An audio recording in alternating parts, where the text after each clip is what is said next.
Good afternoon, hello, welcome to the TriathlonDan YouTube channel. Welcome to another day of triathlon training, my first day of training post Cork 70.3. And I feel okay, to be honest. I sort of felt okay yesterday, but I had a lot of things to do at home, so I didn't make the effort to train. And I was just thinking, I don't want to be one of those people that tries to flex how soon they train after a race. Like, yeah, I could probably have done a session yesterday, but in 2 weeks' time, I'd probably regret it. So, just out for a steady lunchtime run with Rob. Afternoon, Rob. Hello. You okay? Yeah, well, good, thanks. Got my running buddy back. Yeah. Have I joined you mid full-on panic training mode for Ironman Italy? Yeah, pretty much. I see when I get to work, I look through Strava. What you done this morning? Gym. Yeah, gym this morning. And you swam yesterday morning, didn't you? I did a full day yesterday. Swam in the morning, ran at lunchtime, and then was on the turbo in the evening. Love it. Brilliant. Let's hit that panic button together. Absolutely. Excellent. So people keep asking me, am I going to Kona, Rob? Now, Rob knows, well, we have an annual leave entitlement at work, don't we? Yep. And you can't really go over it. No. People frown when you try to take loads more. No, I won't be going to Kona. No, I can't afford it. No, I don't have annual leave. No, TriSci's not going to pay for me. And no, I'm not going to start a GoFundMe to try and get there because it's a lifestyle decision. But there you go. If people want to do that, it's up to them. But I will not be doing that. I hope TriSci has a great time. What I am going to try and do is give them the GoPro to take. I feel like this YouTube channel is just transforming into videos not about me, and I love it. But anyway, plan for today is just 8.5 minute miles. Just, I feel alright, to be honest, but just to get a run done without really putting any stress on the body. So let's get it done. Okay, good evening. So I got that run done and dusted, but it wasn't that pleasant. Not because I was running with Rob, but I'm aching quite a lot. Oh, hello. You alright? What are you doing here? I'm not going to show any more of this room because it is in a bit of a state. So I did 5, leave stats on screen, 5 miles, 8.5 minute miling. I thought I'd talk a little bit about the things that are hurting post 70.3, so I haven't really covered it too much. My glutes are absolutely killing. I'm not sure if it's from putting power out in TT position or whether it's from running faster than I'm used to, but my glutes are quite sore. Like walking upstairs is quite difficult. My quads are now mostly better. I have been using a massage gun this week and it feels a lot better, but there's still no getting around the fatigue, is there? And then strangely, weirdly, my biceps, I'm showing you as if there's anything to look at, my biceps have been absolutely killing. From the day after the race until I'll probably say today, they were painful to touch as well as painful like stretching my arm out and lifting it up. I tried massaging them, massage gunning them as well, and they were still just so sore.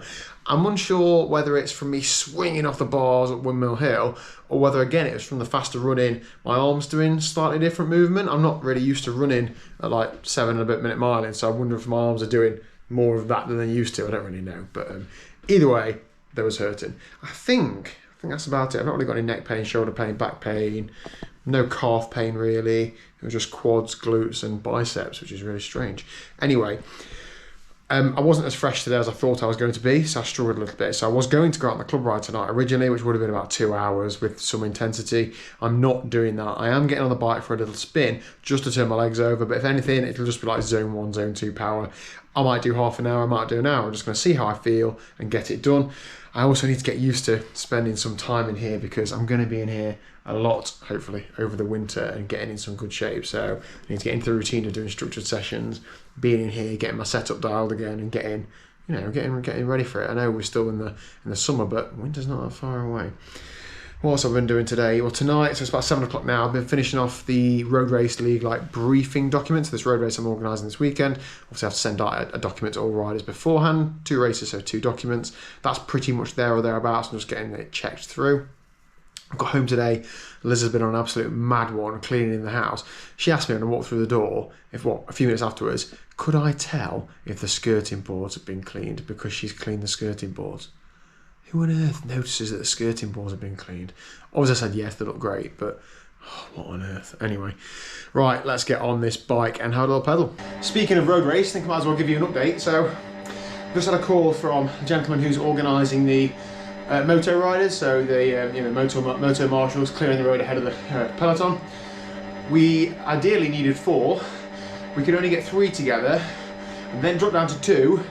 In which case, he was quite concerned about keeping the roads as safe as you can be for a peloton. But the guy who's organised it just called me and said that he's managed to track down a third rider, which is brilliant, so he's a lot happier. Like, puts them under more stress if they're, you know, controlling a bigger bunch with only a couple of riders. That means that somebody's travelling from further away, so it's a bit more expensive for me paying the travel costs. But that's fine, because the event at the minute is turning a small profit. So I said not a problem. We're also doing stuff like putting food on for all volunteers during the day, so that hopefully it's more appealing to them to come. I want them to come and enjoy the day, feel like they're well cared for, feel like they're looked after, and feel like we want them there because we do. Accredited marshals, that's all sorted. I've got 8 accredited marshals, so people who've gone on a course through British Cycling. It's subsidised by British Cycling as well, and I pay some money towards it. Travel costs and some other things. I have about 15 people from the club, Cycling Club South Norton, all doing various roles throughout the day, which is absolutely brilliant. I genuinely wouldn't be able to do the day without them. People from doing things such as driving commissaires, to setting the course out in the morning, sweeping corners, manning the sign-on table, people working in the kitchen so we can make hot and cold drinks for people and stuff, filling food throughout the day. What else have we got going off? Somebody on car parking, somebody on marshal welfare, like just loads of people giving up their time to come and help organise this race. So I'm so grateful to them. It just takes a little bit of coordinating. Obviously people say they can do it and then things come up in their life, and of course volunteering at a race isn't the number one priority for a lot of people, so some people have dropped in and out, but I've been very lucky that all the spaces have been filled. At the minute, touch wood, it's looking okay for the weekend. Liz is the lead safeguarding officer as well, so she's ready for that, I think, and she's sort of deputy lead of the day because she's been here listening to me do all this organisation. She's probably quite well informed, so she's number 2 on the day.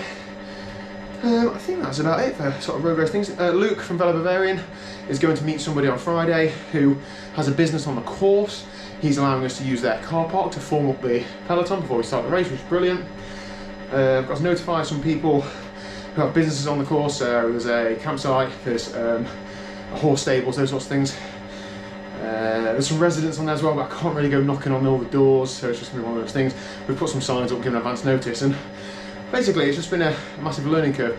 Tomorrow evening I'm going to collect all the stuff from a gentleman who coordinates the league, so rather than me having to buy loads of signs and things, he has a lot of those things, so I'm going to buy them from him. That's about it. I'm 17 minutes into this ride, so I need to keep pedalling. Ride done and dusted. Stats on screen now. Thanks Dan McPartland shouting that to me on the course at Cork. An hour, 179 watts, 113 beats a minute. Just a nice little recovery ride. Now, I'm not normally a fan of recovery activities other than cycling. I think when you go for a run or even a swim for me, I don't feel any pressure at the end, whereas on a bike I can go easy and feel better. I would like to have done that outdoors because the weather's actually okay tonight, but I just can't go that easy outdoors, especially in a group, so that ticked the box for me tonight, and I'm sure I'll be grateful for rides like this next week when I'm trying to turn the gas a little bit. So that's it for today's video. Thank you very much for watching. Hope you've enjoyed it. See you at 1 o'clock tomorrow for some proper triathlon training. Latest.